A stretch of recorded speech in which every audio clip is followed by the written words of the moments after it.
Hey guys, in this video I'm going to show you how to make a Tarpapel on Canva. If you find this video helpful, please consider to like this video and subscribe to my channel. In saying that, let's just jump straight into the video.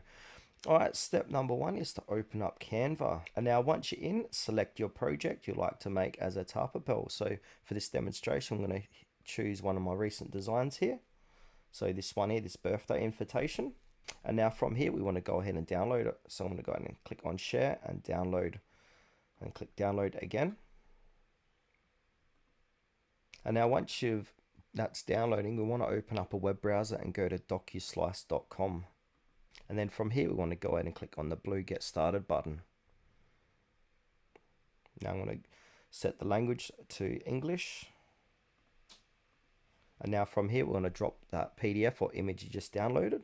Alright, so here's that image in my download file, so I'm just going to drag that over here, and now I'll say select all, add to page. And now if it doesn't fit the whole width of this page, what we can do, we can make it a little bit, we can edit it like so, stretch it out a bit to make it fit.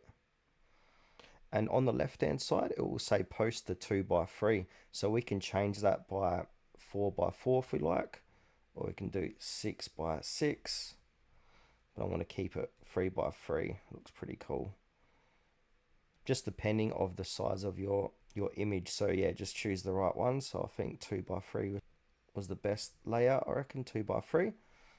And then from here, we want to go ahead and click on the export button once you've done editing it.